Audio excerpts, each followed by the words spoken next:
respond to the name Robbie.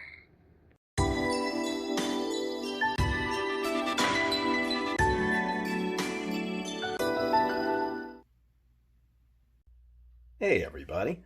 Well, today we're going to take a look at the X Plus Robbie the Robot. So this is the 12-inch Robbie that came out, I actually don't know what year this came out now that I'm thinking about it. I've had this for quite a while. It's probably been maybe 10 years ago, I'm guessing. And this is one of the most accurate Robbie the Robots I have ever seen, except for maybe a model kit that you'd put together. But this one, being a foot tall, is definitely super accurate. Most of the Robbies you see, the bubble is not proportioned right, or the legs don't look right or something. This one here is pretty spot on. Now, looking at the back of the box here, we see that he actually has some pretty decent little features. So he comes with 2 extra hands. In some of the shows that we saw Robbie on, he had claws instead of the 2 hands that he had, the little 3-fingered hands. So they do give you the option to switch those out, which I think is really cool. And then over here, you can actually remove the dome, and you actually have to remove the dome in order to put these 2 pieces on. And I never understood why they did that, because those parts would have been just fine already assembled in there, because everything else in his head is already in there. But for some reason, you have to put these 2 little, I think they're called clackers, or the little flippers that flip back and forth if you watch Robbie's movements in his head. And then you also have to put the rings on, but that makes sense because they stick up and you wouldn't want those broken. But those little flipper things, it was kind of weird that they make you put those on since they're already inside the dome anyway. And then he has 10 points of articulation on here I mean, he doesn't have too much movement, but it's still pretty cool. And then he also comes with one of the little laser pistols, which I think is really cool. All right, well, let's take a look at him outside of the box.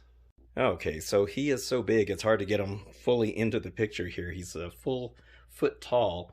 But as you can see, he is absolutely accurate to the original Robbie costume. I mean, so many times I see where the bubble isn't shaped right, or the head looks a little off, or maybe the legs are too skinny, or something's not right. This one here is just spot on to the original Robbie the Robot. So looking at the details inside of his head here, you can see all the cool little sax valves that are going on in there, and the clear little resistor-like things that are going on in there as well. Looks just like Robbie's head. These 2 things here are the little clackers that you had to put on, which was kind of strange that you had to put those in there. I'm not really sure why they did that, but that's what you have to do. There's the cool, sorry for the glare here. There's the cool gyros that are at the top of his head. Those things spin around and they kind of turn as they're spinning, which I always thought was really cool. Robbie is very much, he looks very much like a robot from the time that the movie came out. It's like a 1950s kind of movie, but yet he still looks like something that hasn't been invented yet. And so it's kind of cool. He's kind of like the Lost in Space robot, where he's got some retro look to him, but he's also got some futuristic looking stuff. There's those cool little phaser beam things that he used on that monkey in the movie, which I thought was a pretty cool scene. I love those cool little acrylic rings right there. Yeah, I mean, they even have like the rivets that go along his mouth area, which looks amazing. There's the neon section. So this doesn't have any lights or sounds or anything like that. It's just strictly a display piece, but it still looks really good. This is his little heart box. And then there's his hands, and he's got the 3-fingered hands like he always had. There's the little fins on the back of his head. That little straight line right there that you see on his costume. Yeah, it looks really good. The legs are really well done. There's the little hinges for his hip area. Looks just like the original Robbie. His ball legs and his feet.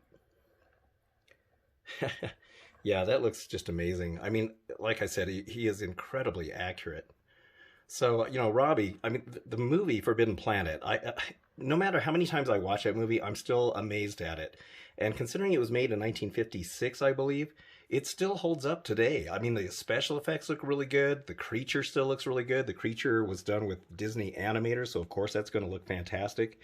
And it was just such a great movie. It's so cool. And Leslie Nielsen in a serious role, because we were so used to seeing him in the Naked Gun movies and Airplane and other comedies like that. So it's kind of funny to see him in a more serious movie like that. Now, I actually got two of these guys when they came out because I am a huge robot fanatic, as you all know, and Robbie and, of course, the Lost in Space robot being the absolute classic robots of all time. And they were both designed by the same guy, Robert Kinoshita, so that's why a lot of people get Robbie mixed up with my robot, or I should say the robot from Lost in Space. Whenever people come to see my robot at my house, sometimes they'll say, oh, it's Robbie, and I always have to correct them and say, no. And I always have this Robbie sitting next to him, next to my robot, so I can say, no, this is Robbie. And then they say, oh, yeah. So kind of just to refresh their memory. But there was actually an earlier version of this X Plus figure made where it actually had a guy, like a figure of a guy that would fit inside there. That was Frankie Darrow, who was the actor who played Robbie in Forbidden Planet. I think there was actually two different Frankies that played Robbie, but one of them had a bit of a drinking problem. And so in the scene when we first see Robbie and he pulls up in that cool space buggy and he starts walking off of it, in the outtake, he actually started to fall over, and about 3 or 4 of the crew came rushing over to catch him because they sure didn't want Robbie to fall, because he cost tons of money to build back in the day, and they didn't want the guy inside to get hurt either. And so it turns out the guy was kind of tipping the bottle a little too much, and so they ended up replacing him. So yeah, I would love to see the outtake of that. I don't think I've ever seen it, but the other version of this has a Frankie Darrow figure, and it also had lights and sound effects. So I wish they would have kept the lights and sound effects for this second version. This is like the second version that came out. And in fact, if you look at this set of rings right here, you can tell that that used to be the button to activate the sounds. So but you know, it doesn't push in or anything anymore. It's just all solid there. So it would have been cool if they kept the lights and sounds on this. I didn't really care about the figure inside. It looks like it was a little cumbersome to get them in and out of there anyway. But yeah, very, very cool. Okay, because of how big he is, it's going to be kind of hard to film this. But so his legs do have, let me see if I can get some better light on here. So his legs actually do move forward and backward just a little bit, not much, but you can kind of see just like the real Robbie, he moves right there. The feet have a little bit of pivoting action here, side to side, and I don't think they move up and down though. And then his arms are probably the biggest, you know, point of articulation, because they actually, like the ball bearing right here, just like the real Robbie. And then the hands just pull out. You can just pull the hands out for the to change it. I don't know if I can get it out here. Everything's kind of stiff because he's been sitting on the shelf for so long. But you just pull the hand out and then replace it with the claws if you want to. And then this hand, of course, also has the moving articulation there. His body does turn, but it's also pretty stiff. And it doesn't really move that much. I don't think it ever did. And then his head also can turn. And it doesn't turn that much either. So yeah, but I don't really move him around that much. He's mainly for display. But yeah, so there's not a whole lot of articulation on him, but it's nice that they put any at all. The gun can also be taken out of his hand if you want. I think it only fits in the right hand. I'm not sure. I think that's what I saw in the directions. And then the gun itself actually looks really good. You can see all the nice detail on here. It looks just like the blaster in the movie. That little back thing right there. And the clear in there. So that looks really, really good. Yeah, very, very nice. I love the detailing on this thing.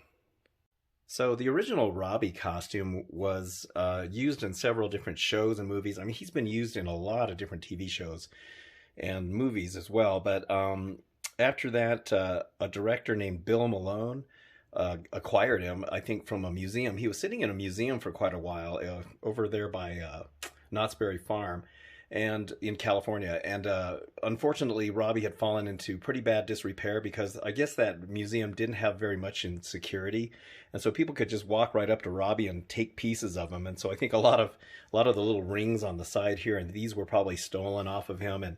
And then Fred Barton, who makes full-size replicas of Robbie, he actually had to go in and restore them. So a lot of the parts that people were stealing were actually replacement parts that Fred put on, which is pretty hilarious. But anyway, Bill Malone owned Robbie for many, many years. I think it was like 30 or 35 years, 40 years maybe. And then he just recently sold Robbie a couple of years ago for $5,375,000. I cannot believe it. But he was the highest selling prop in auction history to sell for that much. But he also came with, I think, the original space buggy that was used in it. And he also came with the alternate heads that were used in like Twilight Zone and a couple of other shows. And he also had the original control panel that operated all of these things. And there's if you go on YouTube and look up Bill Malone, Robbie the Robot, he gives you a pretty cool tour of Robbie and how he worked, and he'll even show you the inside on one of the videos. Robbie, I think, was made from the leather department at 20th Century Fox, which I thought was pretty hilarious. So you know, he was made of a lot of materials that really hadn't been done back in those days, like the clear bubble, or the body was made of kind of like a plastic material. So yeah, he was actually a very expensive prop that they made for the movie, but well worth it considering what an iconic robot he has become. And so I don't know who the current owner of Robbie is now. I really would like to know who bought him, but I don't think it's ever been said, and maybe the owner prefers to remain anonymous. And you know, I understand that. Maybe he just doesn't want a whole lot of people bothering him about it. But yeah, so that is the X Plus Robbie the Robot. I believe this is a Japanese toy. Well, I hate to call it a toy. It's more of a collectible, really. And you can still find these, but they're pretty pricey. They go for about $300 now. I don't remember what I paid for this guy back in the day. I think he was about half that price at least. And but you can still find them. And if you are a big Robbie the Robot fan, oh man, this is the one to get. He is so accurate. He looks so good. And if you can find the one that's got the electronics and the figure, he's even more expensive. I think he goes for like $1,000, some crazy price like that. But anyway, all right, well, that's it for this video, and I hope you enjoyed it. And if you did, please give it a like and subscribe if you'd like to as well. So thank you so much for watching. I always appreciate your viewership, and thanks again, and have a good one.